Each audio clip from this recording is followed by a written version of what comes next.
Apa kata Abu Hurairah radhiyallahu anhu, aku mendengar Nabi sallallahu alaihi wasallam bersabda, di antara tanda-tanda dekatnya hari kiamat itu adalah, dalam hadis ini ada 5. Yang pertama, yataqarabuz zaman. Zaman, masa, waktu makin pendek, makin singkat, makin tak terasa. Dulu nampak budak-budak, sekarang udah jadi mak budak-budak. Dulu nampaknya lama zaman masa ini, sekarang cepat saja. Dari pagi ke petang, petang ke pagi, pagi ke petang, petang ke pagi. Bahkan sekarang ada pula orang yang tak tahu petang, tak tahu pagi. Pagi tidur, petang tidur. Tak terasa saya ini sudah 8 kali datang ke Kuala Lumpur. Awal-awal sekali 2014, 2015, 16, 17, 18, 19, 20. Sudah kali yang ke-7. Saya datang setahun sekali saja, setiap bulan Februari. Bulan Februari datang, rupanya dah yang ke-7 kali bulan Februari. Ini saya bagi tahu supaya kita semua faham. Saya datang bulan Februari, supaya tak datang balik, datang balik, datang balik, datang balik. Sekali datang dari tarikh 2 hingga 9, pusing, pusing, pusing, pusing, balik. Rupanya sudah kali ke-7, ke-8 kali datang menyampaikan tazkirah. Tak terasa. Dulu saya datang kemari belajar di UKM tahun 2003. Sekarang sudah 2020, 17 tahun. Tak terasa. Yataqarabuz zaman. Tanda-tanda kiamat, fitnah akhir zaman sudah dekat adalah yataqarabuz zaman, kata Nabi SAW. Waktu tak terasa. Tak terasa. Tak terasa dah engkau dah datang aja. Tak terasa waktu begitu cepat, engkau sudah datang saja nak menagih hutang, kata. Orang berutang ni pun rupanya tak terasa juga orang datang. Yang memberi pinjaman pula terasa lama betul. Apakah beza antara 5 minit dulu dengan 5 minit sekarang? Sama. Apakah beza antara 24 hours, 24 jam dulu dengan 24 jam zaman Nabi dengan 24 jam zaman sekarang? Sama. Tak ada beza. Mataharinya sama, bulannya sama, buminya sama. Yang berkeliling mengelilingi matahari sama. Apa yang membuat berbeza? Apa yang membuat zaman itu yataqarabuz zaman? Ada hal-hal yang membuat kita sibuk. Dulu tak ada google.com, dulu tak ada Facebook, dulu tak ada Twitter, dulu tak ada BBM, dulu tak ada Instagram. Sekarang waktu habis. Bila kita tanya orang mana yang lebih lama, 5 minit atau 50 menit, semuanya sepakat mengatakan 50 menit lama, 5 menit kejap. Saya tanya 2 kali, pelajar-pelajar, penuntut-penuntut, mana yang lebih lama, 5 menit atau 50 menit? Semuanya berkata 50 menit lebih lama daripada 5 menit. Lepas tu saya balik, mana yang lebih lama? 5 menit menunggu azan maghrib bulan puasa, 50 menit status FB, Instagram. Oh, lebih lama 5 minit menunggu azan maghrib. 5 minit menunggu azan maghrib bulan puasa macam-macam mati jam. 50 menit hilang waktu tak terasa. Itu menunjukkan hadis Nabi itu, saya semakin saya baca hadis Nabi makin kuat keyakinan saya, makin kuat iman saya, makin hilang keraguan saya bahwa yang berbicara ini bukan manusia biasa, tapi dia dapat wahyu dari Allah. Wa ma yantiqu anil hawa in huwa illa wahyun yuha, melainkan wahyu dari Allah Subhanahu wa taala. Yataqarabuz zaman, masa begitu cepat berlalu tak terasa. Sebulan seperti sepekan, sepekan seperti sehari, sehari seperti sesaat. Akhirnya kita pun kehilangan waktu, habis. Saya Ustaz Abdul Somad, memang zaman ini tak terasa cepat betul. Rasa-rasa kejap-kejap dah bulan Ramadan, tak terasa baru saja Idul Fitri dah masuk pula lagi. Masya Allah, begitu cepatnya masa berlalu.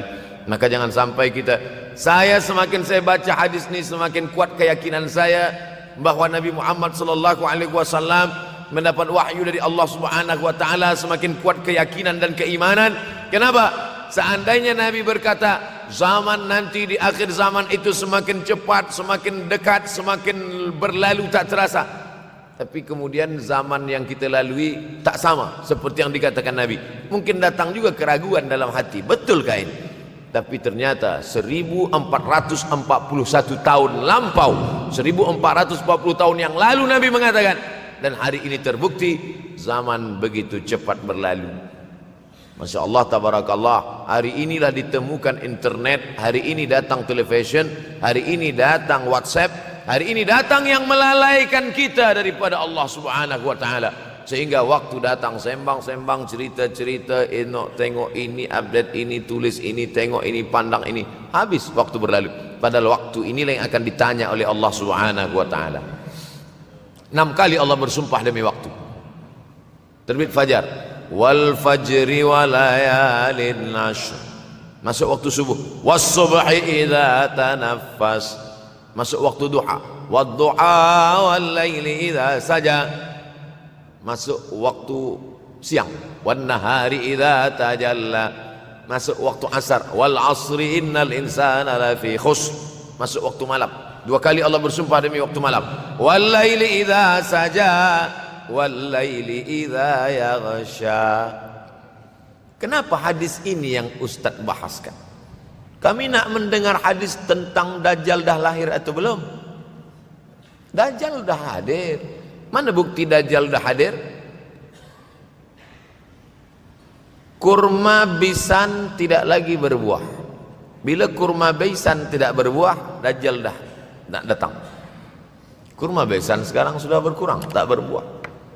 Lalu kemudian apa lagi? Ain Zuhar, mata air dari Ain Zuhar sudah kering. Sudah kering. Oleh sebab itu, tapi manakala dulu datang Habib Umar bin Hafiz, saya hadir majelis itu, adalah seorang bertanya, Habib, ya, Imam Mahdi dah lahir atau belum?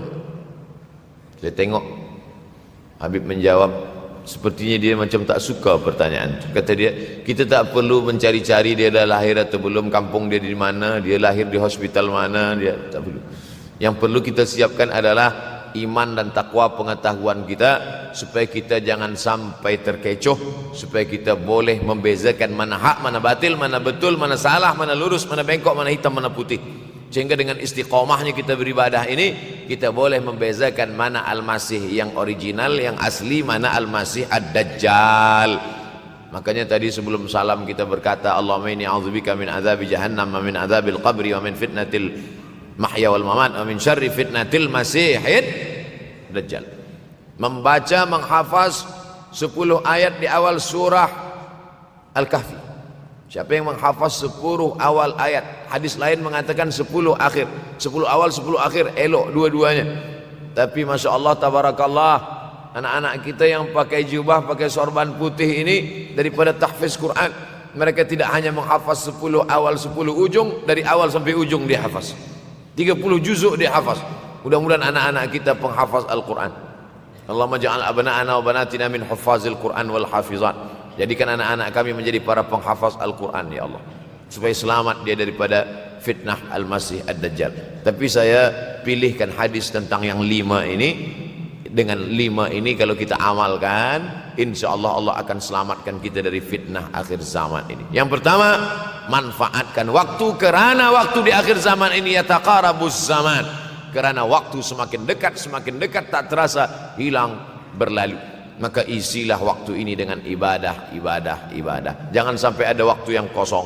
Duduk sejenak kosong berselawat, Allahumma salli ala sayyidina Muhammad wa ala ali sayyidina Muhammad, Allahumma salli ala sayyidina Muhammad wa ala ali sayyidina Muhammad. Sempat-sempatkan ambil wuduk, solat duha walau 2 rakaat. Sempat-sempatkan sebelum tidur malam solat witir 3 rakaat, supaya tidur kita sentiasa dalam wuduk dan kita sempat solat witir. Andai mati kita malam itu, insyaallah mati dalam keadaan husnul khatimah. Usolli sunnatal witri 3 rakaatin lillahi ta'ala. Nanti malam jaga tidak witir lagi, hanya tahajud saja. Sempat-sempatkan solat tahajud. Elok amat sangat baik solat wuduk 2 rakaat. Usolli sunnatal wuduk rakaatain lillahi ta'ala. Selepas solat wuduk solat sunat taubat. Usolli sunnatat taubat rakaatain lillahi ta'ala. Selepas solat sunat taubat solat sunat hajat. Usolli sunnatal hajat. Selepas itu barulah solat sunat tahajud 8 rakaat. Nak tambah lagi 10, 12, 14, elok, tak salah, karena dia tiada batasan. Adakah sahabat Nabi yang melakukan ini? Ada. Qatadah bin Nu'man dari selepas Isya sampai azan subuh. Imam Ahmad bin Ambal dari selepas Isya sampai azan subuh. Bahkan mereka menghatamkan Al-Quran dalam tahajud mereka. Maka bahkan ada imam yang disebut dengan As-Sajjad. Kerana banyak sujud kepada Allah Subhanahu wa ta'ala. Kerana akhir zaman ini godaan begitu besar. Dulu orang tengah malam tahajud, jam 2 malam, jam 3 malam dia bangun.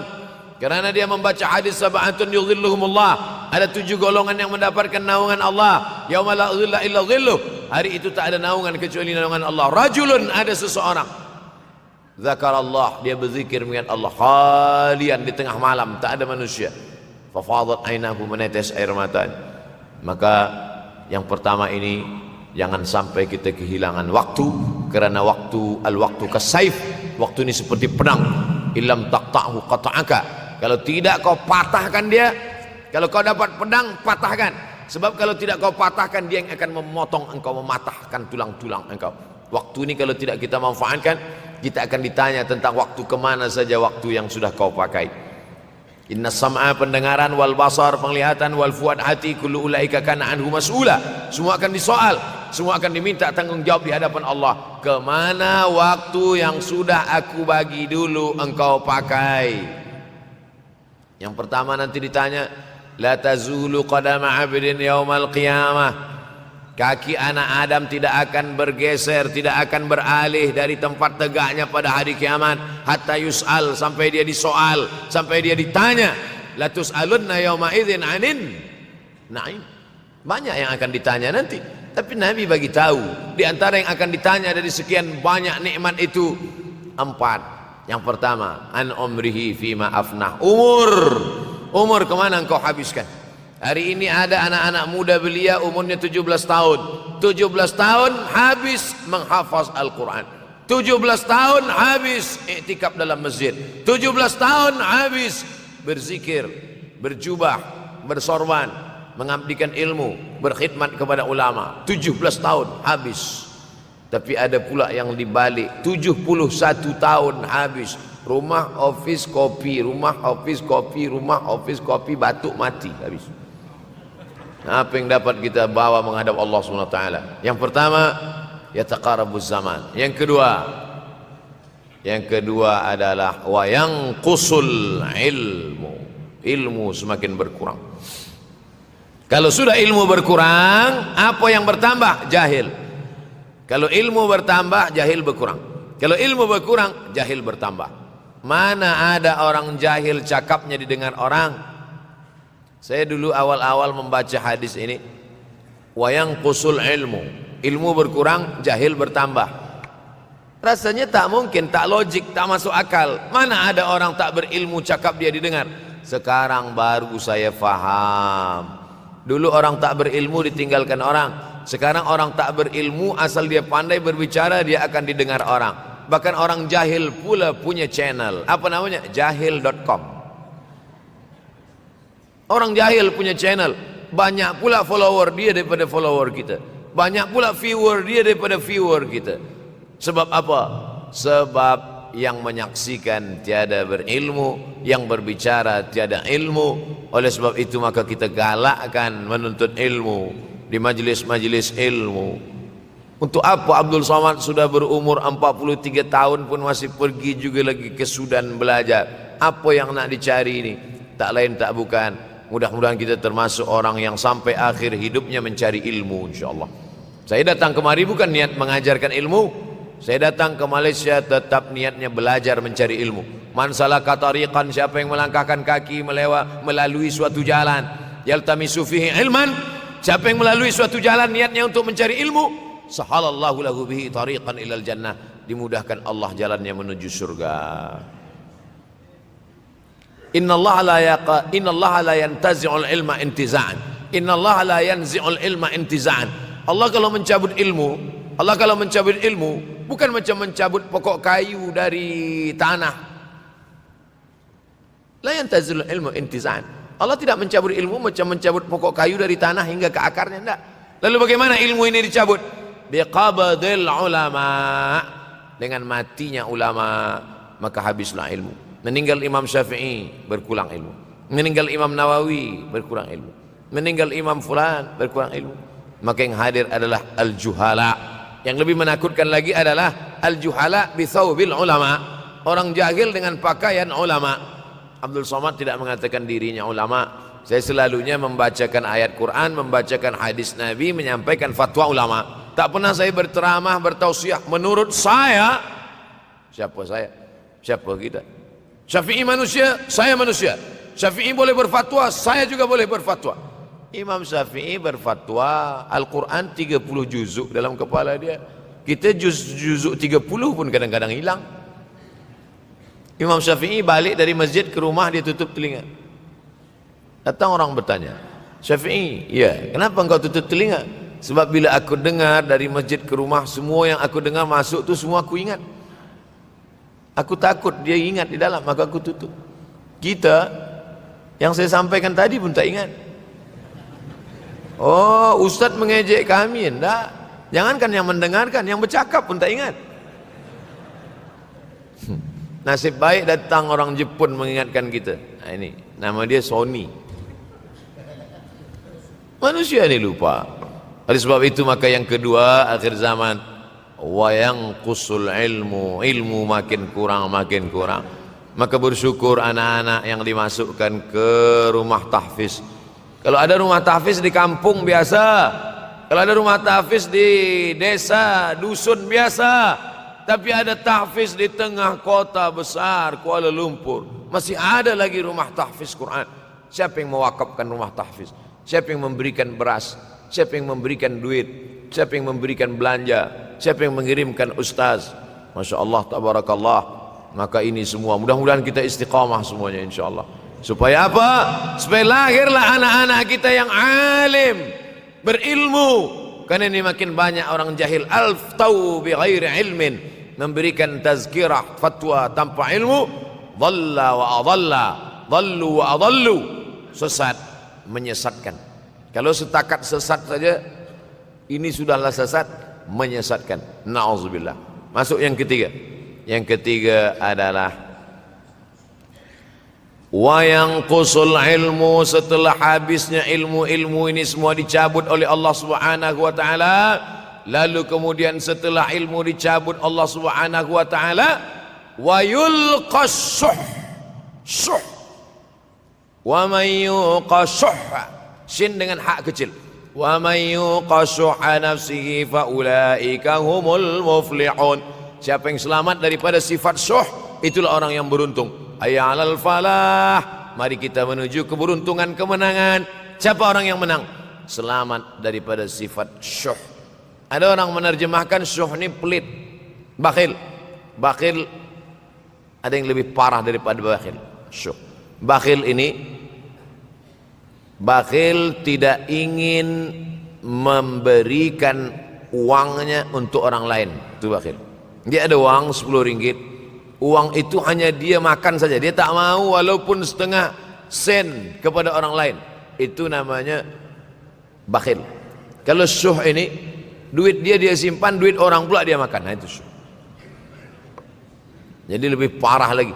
Oleh sebab itu kalau sudah ilmu ini dicabut, orang menjadi jahil, maka datang penyakit syuh yang ketiga. Apa itu syuh? Hubbud dunya, hubbul mal, wa tuhibbul mala hubban jamma. Engkau sayang kepada harta amat sangat sayang. Dia pegang semuanya sampai tak meleleh, tak menetes walaupun satu tetes. Akhirnya mereka inilah pendusta-pendusta agama. Ara'aital ladzi yukadzibu biddin, tahukah kamu siapa itu yang mendustakan agama? Fadzalikal ladzi yad'ul yatim, mereka itu yang membiarkan anak yatim. Wala yahuddu ala ta'amil miskin, dia tidak mempedulikan makanan orang miskin. Sebab apa? Bukan sebab tak ada harta, sebab syuh. Kenapa syuh? Sebab tak ada ilmu. Tak ada ilmu tentang akhirat. Dia pegang, dia simpan, mati, habis. Yang dia bawa hanyalah 1, 2, 3 helai kain kafan saja. Itulah mengapa Sultan Turki, Sultan Muhammad Al-Fatih, Sultan Abdul Hamid, coba tengok gambar Sultan Muhammad Al-Fatih, Sultan Abdul Hamid Turki dulu. Sorban dia besar-besar. Saya dulu terkejut, lama saya tengok, kenapa sorban orang Turki ini besar-besar. Lama-lama saya baca, rupanya sorban orang Turki itu kain kafan. Tuan-tuan balik dari sini beli kain kafan 2 meter, ikatkan kepala, bawa sembahyang supaya ingat mati. Bolehkah menyiapkan kain kafan? Baca kitab Tanbihul Mughtarrin, peringatan bagi orang-orang yang tertipu. Di situ ditunjukkan banyak ulama, bahkan mereka menggali tanah di dalam rumahnya, malam-malam dia tahajud, selepas tahajud dia duduk di dalam tanah itu supaya terasa bagaimana rasanya mati. Gali tanah 2 meter, masuk ke dalam. Tapi kalau nak buat itu kita saja dengan Allah. Jangan pula, banyak juga orang sekarang udah gali tanah masuk ke dalam, streaming pula. Hai guys, nak rasakan mata, mana boleh terasa. Kita saja masuk ke dalam, rasakan macam mana rasa. Sebab kalau cakap saja, marilah kita ingat mati, takutlah kita pada mati, kita tak tahu bagaimana rasa mati. Kalau nak merasakan bagaimana rasa mati, nanti kalau ada orang mati meninggal dunia, masuk kita ke dalam, kita sambut jenazah, kita letakkan, kita duduk, rasakan. Ketika Fatimah meninggal, Fatimah emak Sayyidina Ali meninggal, Nabi masuk ke liang lahat. Masuk Nabi ke liang lahat, Nabi berdoa di dalam. Ketika Utsman bin Maz'un meninggal, Nabi masuk ke dalam, Nabi pegang jenazah Utsman bin Maz'un, meleleh air mata Nabi turun ke misai, turun ke janggutnya, turun menetes sampai ke bawah. Merasakan bagaimana rasanya di dalam. Dulu saya pernah berjumpa dengan seorang pemuda, telinga dia pakai anting subang, lalu kemudian saya tengok banyak tato dia. Saya tanya, macam mana cerita awak bertaubat dulu? Mak saya meninggal, Ustaz Abdul Somad. Lepas tu saya tegak di tepi kubur. Macam ada yang menolak saya dari belakang, masuk saya ke dalam. Masa masuk itulah terasa sejuk di kaki, datang rasa takut saya. Makanya kalau ada orang yang sudah kita bagi tazkirah, bagi nasihat tak juga, nanti ada orang meninggal, bawa dia agak dekat, senggolkan sikit, jatuh. Gitu caranya supaya kita terasa mati ini, supaya apa? Hilangkan penyakit syuh, cinta harta, takut mati, dan membuat kita menjadi bakhil, pelit. Na'udzubillah. Yang keempat, wa tazharul fitan. Ini yang terkait dengan tajuk kita yang keempat. Wa tazharul fitan. Banyaklah fitnah, siksa. Dulu masa saya kelas 1 madrasah tahun 1990, berkumpullah kami bersama-sama dengan cikgu mengkaji masalah apa? Masalah Bosnia Herzegovina, mengamuk Slobodan Milosevic, menghancurkan umat Islam di Bosnia. Sampai ada yang meminta fatwa kepada Syekh Yusuf Al-Qardawi, bolehkah perempuan yang perempuan Bosnia yang dirogol tentara Serbia hamil, bolehkah dia menggugurkan anaknya? Kata Syekh Yusuf Qardawi, tak boleh. Maka dia biarkan saja anak itu lahir dan dia tidak dianggap berdosa karena ini sudah takdir Allah SWT. Bagaimana mereka dibunuh? Maka makin banyaklah selepas Bosnia datang pula yang terjadi di Rohingya, di Uighur. Umat Islam berkumpullah presiden-presiden negeri Islam di Kuala Lumpur. Erdogan datang, kumpul semuanya membahas bagaimana nak menolong Muslim Uighur. Rupanya umat Islam pun tak sanggup nak menolong. Apa yang boleh dilakukan di Uighur? Berdoalah umat Islam. Rupanya Allah kalau mau menolong mudah saja. Mudah saja Allah menolong. Tidak datang rudal skat, tidak datang tentera, tidak datang senjata. Cukup datang corona, selesai. Allah Subhanahu wa taala, wa makaru wa makarallah. Mereka membuat tipu daya, Allah balas dengan tipu daya yang lain. In tansurullah, kalau kau tolong, ittaqu da'watal mazlum, takutlah kamu terhadap doa orang-orang yang teraniaya. Fa innahu laisa bainahu wa bainallahi hijab, karena di antara dia dengan Allah tak ada hijab sama sekali. Wa yakthurul wa tazharul fitan, banyaklah fitnah. Yang terakhir, yang kelima, wa yakthurul haraj. Wa yakthurul haraj, banyak terjadi haraj, kata Nabi. Sahabat pun bertanya, ya Rasulullah, wa mal haraj? Apa haraj itu ya Rasulullah? Kata Nabi SAW, al haraj al qatlu. Nanti di akhir zaman itu akan banyak pembunuhan. Dulu pun banyak juga pembunuhan, tapi tak banyak sekarang. Pembunuhan di Palestina sampai sekarang tak berakhir. Pembunuhan Rohingya tak berakhir. pembunuhan di Uighur, pembunuhan. Dulu imam-imam masjid, imam salat tarawih dulu di Masjidil Haram, Allahumma ansuril Islam wal muslimina fi Falastin. Dulu satu aja. Selepas itu bertambah, Allahumma ansuril Islam wal muslimina fi Falastin wa Suriah. Selepas itu bertambah lagi, Allahumma ansuril Islam wal muslimina fi Falastin wa Suriah wal Yaman. Selepas itu bertambah wa Uighur wa akhirnya wa fi kulli makan. Semakin bertambah. Oleh sebab itu maka ini di antara fitnah akhir zaman. Man lam yahtam bi amril muslimin falaysa minhum. Selepas kita kaji hadis ini, apa tujuan kita? Tujuan kita semakin menguatkan keyakinan, banyak-banyak beribadah, nasihatkan anak menantu, sahabat, jiran, tetangga supaya semakin istiqamah menjalankan syariat, rajin-rajin solat berjamaah, banyak-banyak berzikir, hatamkan Al-Quran, banyak-banyak berinfak, banyak-banyak bersedekah. Andai mati kita, insya Allah mati dalam keadaan husnul khatimah. Saya dimaklumkan bagi tazkirah 40 menit saja. Tadi saya mulai pukul 7 kurang 10, sekarang sudah 7.32. Corruption 2 menit. Ustaz, ada seorang pakcik datang kepada saya. Dia suruh saya simpan duit dia. Alhamdulillah. Dia cakap nanti ada masa dia datang ambil. Tapi sampai sekarang sudah 1 tahun pakcik itu tak sampai duit dia banyak. Yang saya nak tanya, bagaimana saya nak pulangkan duit dia sementara saya tak tahu nama dia dan dia ahli keluarga dia di mana. Akan datang, mana tahu datang lagi pakcik macam ni juga. Mana tahu macam ini, bukan dia, tapi macam ini datang, tanyalah nama dia, nombor telefon, IC anak dia. Tapi rasa-rasanya saya dah 43 tahun belum jumpa dengan pakcik macam ni lagi. Unik ni pakcik. Sebab apa? Ini terkait dengan masalah harta, wadi'ah. Wadi'ah adalah barang yang kita titipkan, yang kita wasiatkan, yang kita pesankan. Banyak orang masalah harta ini susah. Menguji emas dengan api, menguji manusia dengan harta, dengan uang. Disitulah baru nampak mana kawan, mana lawan kalau sudah terkait dengan benda, dengan materi, dengan harta, dengan duit, dengan uang. Oleh sebab itu maka tulis, ini barang dah jadi dah. Lalu bagaimana? Kita tak tahu dia di mana. Maka cari ahli warisnya.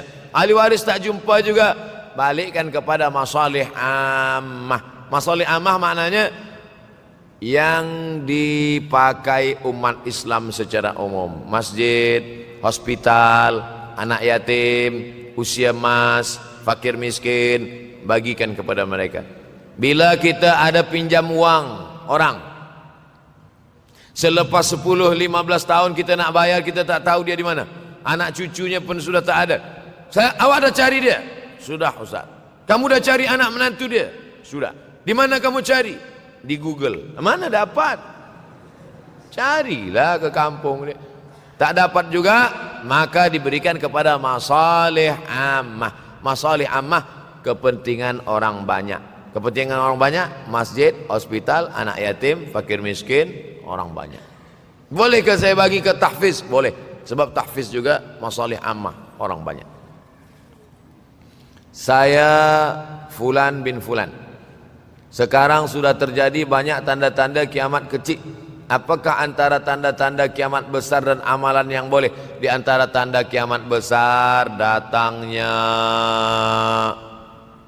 Al-Mahdi, datangnya Al-Masih Dajjal, turunnya Isa Al-Masih, keluarnya binatang yang berbicara kepada manusia, terbitnya matahari dari barat. Tanda-tanda besar. Kita tidak disuruh mencari-cari, menunggu-nunggu, menengok-nengok. Allah Ta'ala bagi tahu itu, Nabi bagi tahu itu supaya kita siap-siap.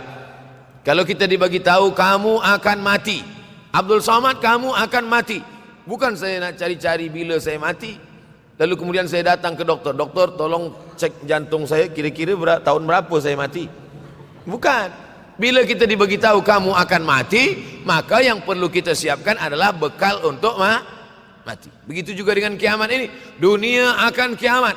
Bukan kita cari tahu bila kiamat akan terjadi, tapi maknanya kita siapkan bahwa rumah kita yang besar akan hancur, bahwa kereta kita yang cantik akan hancur, bahwa kita pun akan hancur dimakan cacing tanah. Maka siapkanlah bekal untuk menghadap hari kiamat. Itu maknanya. Yas'alunaka 'anis sa'ati ayyana mursaha. Mereka bertanya kepadamu bila hari kiamat. Qul la ya'lamuha illahu. Yang tahu hanya Allah sahaja. Manakala Nabi sedang sampaikan tazkirah, ada seorang bertanya, "Ya Rasulullah, mata sa'ah?